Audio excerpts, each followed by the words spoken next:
Hey guys, welcome back to my channel. I hope you're all doing really well today, and I'm really excited for today's video because I've just finished making a couple of shirts for summer, one of which being this one that I'm wearing, and then the other one is right here. I just finished this one.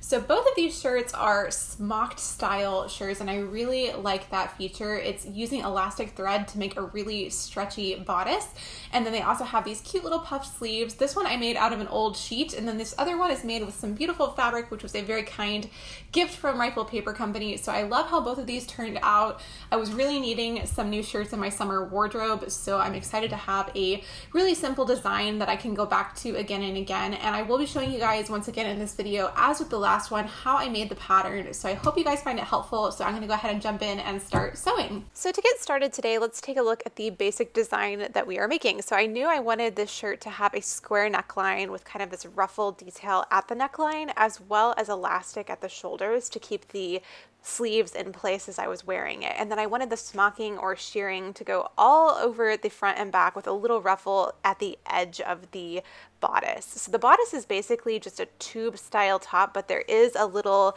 dip in each side for the underarm where we sew the sleeve in. And then the sleeve design is just this little puffy sleeve with an elastic casing at the top and then elastic at the bottom. So for this top, there's only one main calculation. So take your bust measurement, which is the largest part of your chest, and then divide that number by 2. So this is the front and back of the bodice. So that gives me 17 for mine. Then I'm going to multiply that by 1.5, which will give me a lot of extra room for the shearing. Now take that number and add 1 inch to it, which will be our seam allowance, and that is the final width for either side of your bodice. So next up, let's take a look at the pattern pieces that we'll be making. First, there's the bodice front and back, which is the same exact piece. That is going to be a rectangle with these little dips in the side for the underarm. So mine is 26.5 inches wide, and then the length that I've chosen is 16 inches. You can measure and see where you want your shirt to hit, or if you want to make it a little longer, you can always shorten it later. The only other piece is the sleeve piece, and you'll need 2 different lengths for this. One being the length that you want your sleeve to be. For that, I've chosen 9 inches for mine. And then the other being the distance from where you want your neckline to hit in the front and back of the shirt. So for me, that was 9 inches, and then I just added 3.5 inches so that we can gather that up with elastic to make a nice puffy sleeve. So moving on to drafting the pattern, I am measuring up 16 inches for my bodice front, and I'm working on the fold. So I'm just going to do the half of the top measurement here, which is half of 26.5, and then also drawing a line 16 inches on the opposite side to create that rectangle. Now for the underarm, I have this ruler that is specially fitted for an underarm shape, but you could also just trace off the little lower half of the underarm on one of your favorite shirts. And I'm marking the fold here as well. So moving on to the sleeve, I'm first measuring up 9 inches and then across half of my top sleeve measurement. Now I am going to make this a really subtle curve here, just using this curved ruler. And then I'll also draw a longer curved line at the bottom. The length isn't too important here right now. I just want a good curved shape here. Now I'm going to use the same underarm shape to add to the edge of the sleeve right here. I want that to match to my bodice, and then I will match up these edges with an angle to create the side of the sleeve. I want the bottom to be really full so that it'll gather up really nicely with the elastic. And this piece I'm cutting on the fold as well. If it's easier for you, you can draw your patterns out the full piece. I just find it easier to get the shapes to match up on either side if I cut them out on the fold. So I'm going ahead and cutting out the pattern so that I'm ready to cut out my fabric.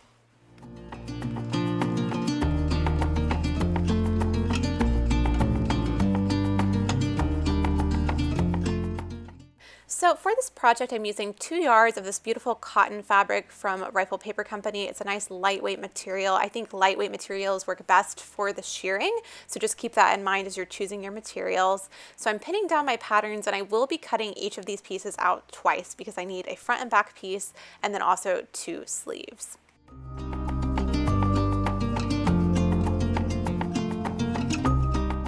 So once all those pieces are cut out, here's what I'm left with, the front and back when it's unfolded, and then here's what the sleeve looks like when it's unfolded as well. Make sure you cut on the fold if you do draw your patterns on the fold.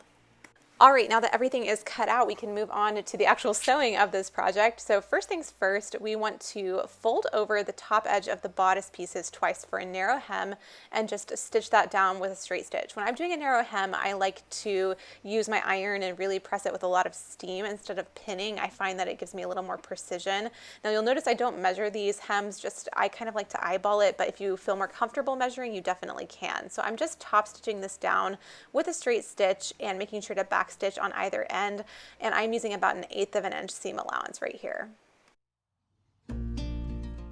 The next step is to sew the side seam. So I'm placing the right sides of the fabric together and pinning along the sides of the shirt.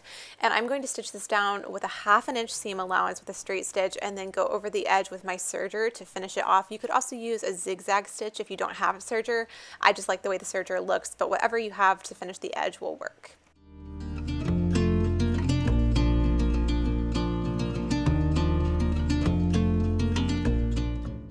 So once the side seams are stitched, I'm just going to press those flat to one side, and then I'm ready to get started with my shearing. So since I have the little dips for the underarms, I'll start by shearing on both the front and back sides separately, but once I get to the side seam, I will sew my rows of shearing going around the continuous tube. So to do shearing, you just need some elastic thread. I found mine on Amazon. I couldn't find it anywhere near me in the shops right now, but I will link to it down below. It's really stretchy, and you just wind your bobbin with this thread. You want to wind it by hand and be careful not to stretch the thread because that will affect the tension.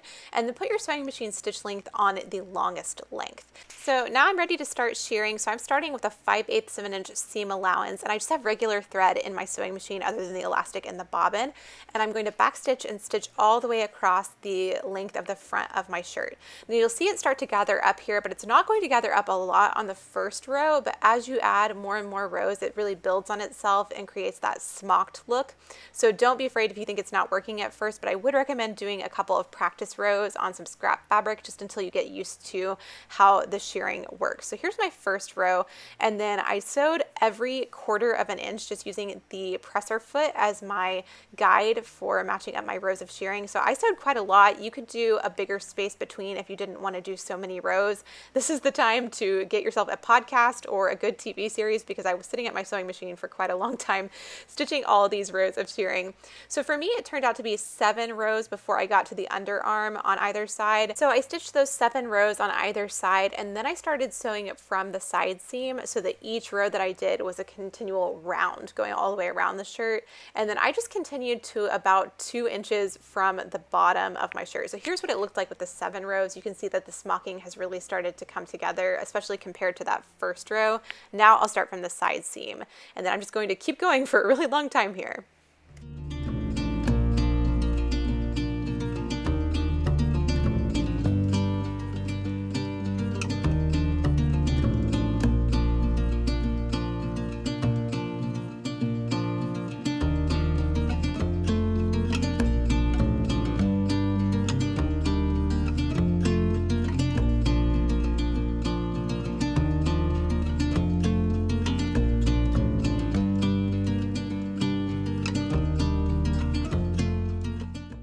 So after one really good Spotify playlist, here's what my shirt looks like. You can tell it's really, really stretchy, and I love how the shearing looks on this floral fabric. So now I'm moving on to the sleeve, and the first thing I want to do is create an elastic casing at the top. So to do that, I've serged off the edge and then folded it under a 1/2 inch, and then I'm going to sew this down with a 1/2 inch seam allowance so that elastic can fit between the layers of fabric there. Now I'm going to sew up the side seam, so I'm just pinning that together and then stitching it down and then also serging it. And I'm also serging along the entire bottom of the sleeve here. Now I'm folding my serging down to create a narrow hem, and then I'll just stitch this down with a straight stitch.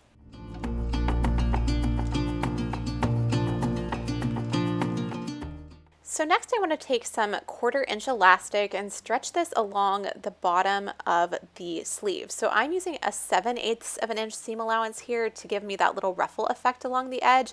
And I haven't measured the piece of elastic. I'm just stretching it as far as I can as I go around it to really gather up the fabric and give it that ruffle effect. So once I've stitched all the way around, I can just overlap the elastic on itself and then really back stitch there and then trim the elastic off so that there's no tail. Last thing that I want to do to make the sleeve is thread some elastic through that top casing that we made. And I've cut my elastic to 1 inch shorter than that original measurement that I took of the distance from the neckline from the front to the back. So I've cut an 8-inch piece of elastic here. I just wanted to be able to stretch a little bit. And then I've pinned it on the ends so that it stays in place. Now I'm going to match up my side seams of my sleeve to the side seam of my bodice and then pin this in place. You may find that you have to stretch the underarm on the bodice just a little bit because it has gathered up so much from the elastic, but it should still fit really nicely into place here. Then I'm just going to stitch this down with a 1/2 inch seam allowance and also serge that edge, and then repeat all of this for the other side of the bodice.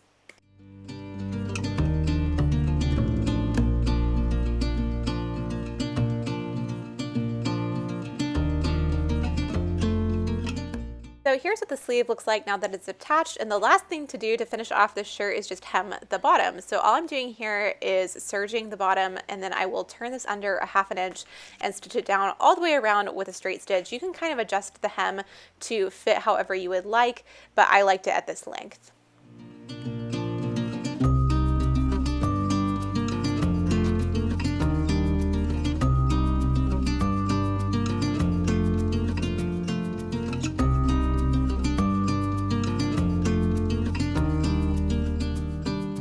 Wake, hear the birds and see the sun. Side by side our fears are done. Oh, the good times just begun. Oh, we know what we have, let's hold on tight. So with the hem stitch, this top was done, and I love how these shirts turned out. I was so happy with the style, and the elastic just makes them so comfortable to wear because they are so stretchy and they just look so summery. So I'm really pleased with them. I think I might even make a few more this summer. I think they're going to be a real staple in my summer wardrobe. I wanted to make a white one so that it could go with a lot of the floral skirts that I have in my wardrobe, and then the floral one, it looks really cute with jeans. So I'm really happy with them, and I hope you guys enjoyed seeing how I made them.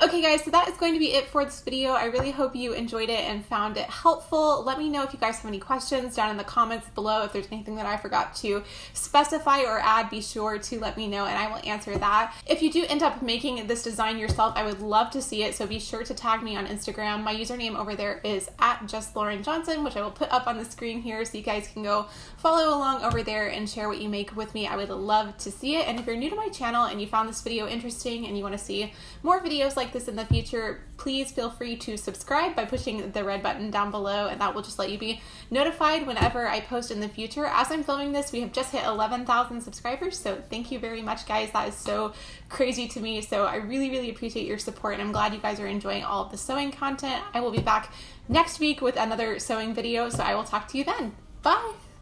We don't need